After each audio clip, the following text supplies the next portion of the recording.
Bonjour à tous, bienvenue sur ma chaîne Business Mentor. Aujourd'hui, découvrons comment l'histoire captivante de la chèvre de la mer de Ricardo Cagnama a transformé sa vie et lui a permis de devenir millionnaire. Dans ce résumé détaillé du livre La chèvre de ma mère, plongez dans les principes clés de la gestion financière intelligente. Et apprenez comment vous aussi pouvez réaliser vos rêves de prospérité. Restez avec nous pour découvrir les leçons puissantes qui peuvent changer votre perspective sur la richesse.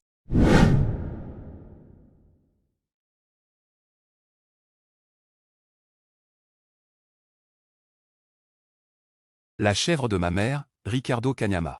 Ce livre écrit par le Congolais Ricardo Cagnama est un classique des livres sur la gestion financière écrit par un Africain.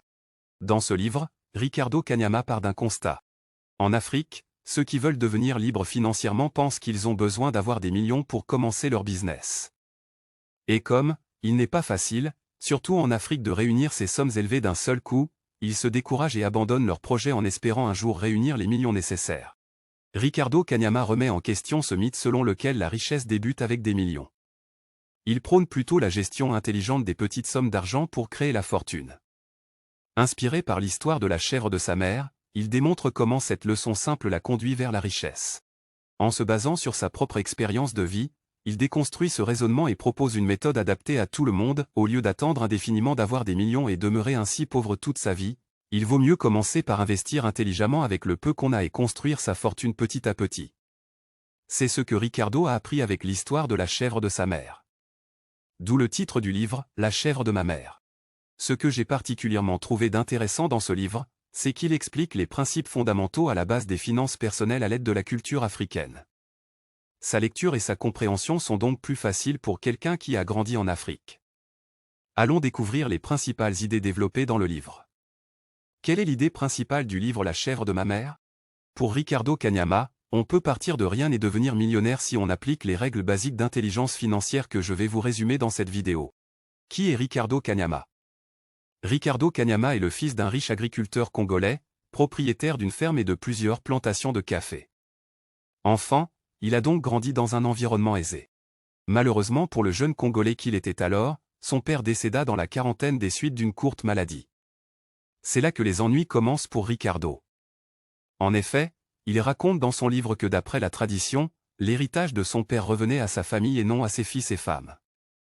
Ricardo, ses frères et leur mère se retrouvent donc complètement ruinés alors que les membres de leur famille paternelle s'accaparent de la ferme et des plantations. Par pitié, ils offrent comme consolation une chèvre à la mère de Ricardo et une autre à l'autre épouse de son père. La chèvre de ma mère. Ainsi, du jour au lendemain, Ricardo et ses frères basculent dans la misère. Eux, qui étaient habitués à manger des plats copieux de viande, se retrouvent à manger des tubercules de manioc et de patates douces. Encore qu'il ne leur était pas facile de trouver ces tubercules non plus. Désireux de goûter à nouveau de la viande, ils demandent à leur mère de tuer la chèvre offerte par la famille paternelle. La maman refuse. Les enfants la supplient, mais à chaque fois elle répondait « Je fais cela pour votre bien, car si vous ne mangez pas cette chèvre immédiatement, à la longue nous pouvons espérer consommer de la viande de temps en temps. » Les enfants ne comprirent pas ce qu'elle voulait dire jusqu'au jour où, la chèvre donna naissance à une petite chèvre. Après quelques mois, elle donna encore naissance à deux autres petites chèvres.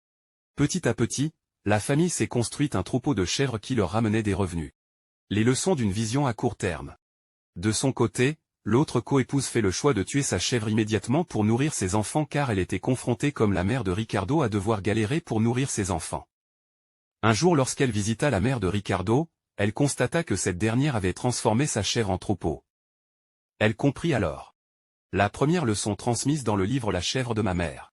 Pour être riche demain, il faut être capable de faire des sacrifices aujourd'hui.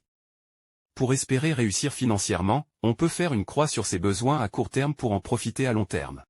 De leur côté, les membres de la famille paternelle qui ont hérité des richesses du père de Ricardo ont bien profité des riches fermes et des plantations. Mais à cause de leur mauvaise gestion, ils furent ruinés très rapidement. La deuxième leçon du livre, pour devenir et rester riche, il faut avoir une solide gestion de ses finances. Les deux fondements des finances personnelles. Selon Ricardo Cagnama, ces deux leçons lui ont permis de devenir un homme riche plus tard. En effet, après avoir obtenu son diplôme en philosophie, il galéra pendant 3 ans pour trouver un travail. À cette époque, il ne vivait plus au village avec sa mère et arrivait difficilement à gagner sa vie avec l'équivalent de $15 par mois. À 28 ans, il comprit alors que son diplôme universitaire en philosophie ne lui permettrait pas de vivre dignement ou d'avoir du succès sur le plan financier. C'est là que se produisit le déclic, lequel? Ricardo Kanyama et la chèvre de sa mère. Ricardo se souvint alors de l'histoire de la chèvre de sa mère et fait l'analogie entre la chèvre de sa mère au village et les billets d'argent en ville. Il comprend très vite qu'en ville, la chèvre équivaut à l'argent, car il lui faut environ $50 pour acheter une chèvre. Or Ricardo n'a aucune épargne pour pouvoir sortir $50 de sa poche. Il se forme à la gestion financière où on lui apprend qu'il faut économiser au minimum 10% de son revenu mensuel. En suivant ce principe très simple, il arrive au bout de quelques mois à réunir $50. Mais ce n'est toujours pas suffisant, Ricardo se demanda alors comment faire fructifier ces $50. À différence de la chèvre, l'argent pour être multiplié ne doit pas dormir dans un enclos comme la chèvre. Il faut l'investir pour espérer le multiplier. Pour résumer la réponse de vie que Ricardo Kanyama a apprise, il faut dire que la base de l'indépendance financière est l'épargne et l'investissement. Différence entre riches et pauvres. De son expérience, Ricardo Kanyama a identifié 4 catégories de personnes selon leur manière d'aborder l'argent. Mais d'abord Ricardo Kanyama essaie de donner une définition du pauvre et du riche. Il explique. Le riche contrôle l'argent, il a mis en place un système pour que l'argent qui travaille pour lui. Être salarié pour subvenir à ses besoins n'est pas une obligation. Le pauvre est contrôlé par l'argent, il doit travailler dur pour subvenir à ses besoins avec de maigres revenus. Il doit toujours avoir un salaire périodique sinon, il aura du mal à subvenir à ses besoins. Les différents niveaux sur l'échelle de richesse. Mais entre ces deux extrêmes, selon Ricardo, il y a encore 2 catégories. Ce qui fait qu'au total il existe 4 niveaux sur l'échelle de l'indépendance financière. Sur la première échelle, on retrouve les pauvres chroniques. Leur budget est déséquilibré, car leurs dépenses sont supérieures à leurs revenus. Quel que soit leur niveau de leurs revenus, ils dépensent toujours plus que ce qu'ils gagnent. Sur la deuxième échelle, on a les pauvres équilibrés, ce sont des gens qui n'ont pas d'épargne. Tout ce qu'ils gagnent, ils le redépensent.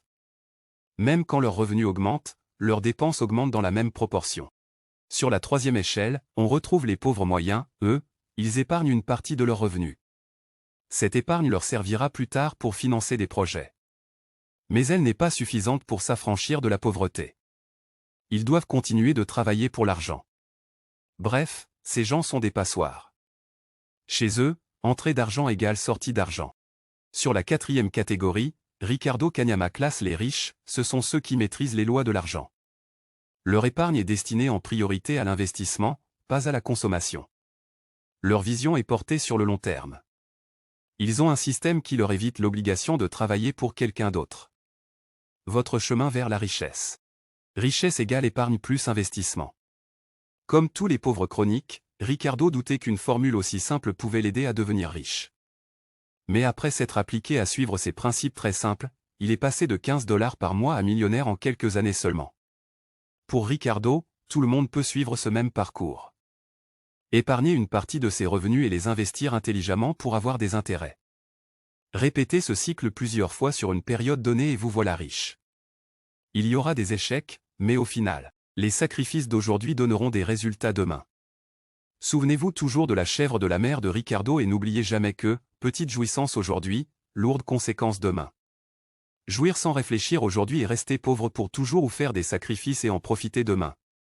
À vous de choisir. Nous espérons que ce résumé vous a été utile. Pour mieux choisir les livres qui vous aideront, chers abonnés, vous pouvez maintenant nous écrire dans les commentaires et nous dire le livre que vous désirez écouter prochainement. Si vous avez aimé ce résumé, abonnez-vous à notre chaîne pour ne pas rater les prochains résumés de livres sur l'entrepreneuriat et le développement personnel.